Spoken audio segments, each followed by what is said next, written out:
শুনছিলাম ছাত্রলীগ ভয়ঙ্কর ভাবে ফিরে আসবে, কিন্তু আনসার বাহিনী হয়ে যে ফিরে আসবে সেটা কখনো কল্পনাও করিনি।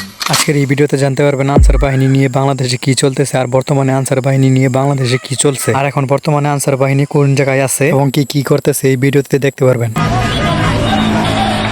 আনসার বাহিনী আন্দোলন করতেছিল সচিবালয়ের সামনে, তখন ঠিক ছাত্ররা দেখে তাদেরকে সরে যেতে বললে তারা সরে না। ঠিক সেই সময় ছাত্র আর আনসার বাহিনীর মধ্যে হাতাহাতি শুরু হয়। সেই হাতাহাতিতে ছাত্ররা মার খায়, কারণ ছাত্ররা অনেক কম ছিল, আনসারেরা সবাই একজোট ছিল। আনসারের আন্দোলনের বিষয়টি ছিল, এরপর যা হয় সেটি দেখে আপনি অবাক হয়ে যাবেন। তাদেরকে 4 বছর পর পর 6 মাস বাড়িতে থাকতে হয়। সেই বাড়িতে থাকার জন্য 6 মাস কোনো বেতন পায় না, এবং কি আনসারের চাকরিটা ছিল হাফ সরকারি, মানে অর্ধেক সরকারি, সেটাকে বাড়িয়ে ফুল সরকারি করার জন্য আবেদন করা হয়, এবং কি আন্দোলনের নামে 1 বছর এরকমের আমাদের রেস্টে থাকতে হয়।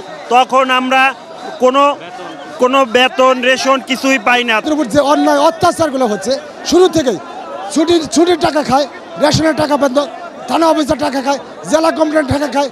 আমরা এখন সবাই মিলে একটা সিদ্ধান্তে উপনীত হয়েছি, এটা হচ্ছে আমাদের জাতীয়করণ এবং রাজস্ব খাতে অন্তর্ভুক্তকরণ করতে হবে। সন্ধ্যার পর আমার কথা হলো এটা, তোমরা হচ্ছে আনসার, তোমরা হচ্ছে দেশের কাজে বা দশের কাজে, সরকারি কাজে বা জনগণের জন্য। এতই যদি আপনাদের দাবি থাকে, তাহলে আগামী 16 বছর আপনাদের দাবিটা কোথায় ছিল? সেই সময়টাই বলেন নাই কেন? এখনো দেখছেন বৈষম্য বিরোধী সরকার এই সময় চাইছেন, আবার দেখতেছেন কুমিল্লা, ফেনী, চট্টগ্রাম বন্যায় বেশি যাইতেছে। আপনারা এই সময় উপকার করবেন তাদেরকে, সেটা না করে আপনারা আপনাদের কথাই ভাবতেছেন। আপনারা তো এটাও করতে পারতেন, বন্যাটা যখন চলে যাইতো এরপরে আন্দোলনটা করতে পারতেন, এরপর আপনারা ওদের বিষয়টা জানাতে পারতেন প্রধানমন্ত্রীর কাছে, কিন্তু আপনারা এটা করেননি। কিন্তু ছাত্ররা যখন আপনাদেরকে বাধা দিয়েছে, ছাত্রদেরকে আপনারা মারছেন, এরপরে পাল্টা আঘাত আনে আনসারের উপর ছাত্ররা, তখন ঠিকই আনসাররা পালিয়ে যায়।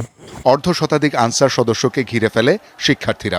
পরে দুপক্ষকে শান্ত করতে সেনা মোতায়েন করা হয়। আনসার সদস্যরা এ সময় নিজেদের ইউনিফর্ম খুলে আত্মসমর্পণ করেন।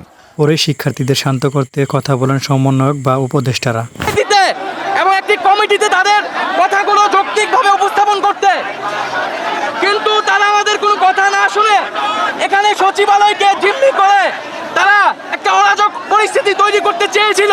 তাদেরকে আমরা স্পষ্ট করে বলে দিতে চাই, আর যদি সচিবালয়ের আশেপাশে এরকম কোনো নরপিশাচকে আমরা দেখি যারা রাষ্ট্র কাঠামোকে ব্যাহত করতে চাইবে, তাহলে সচিবালয়ের আশেপাশে তাদের কোনো অস্তিত্ব থাকবে না। আমরা মদ খেলে আমাদের ভালো লাগে, আমরা মদ খেয়ে আমরা ভুলে যাই গুমুট ফেলানোর কথা। আমরা আমাদের দাবি, মদের দোকান খুলে দাও।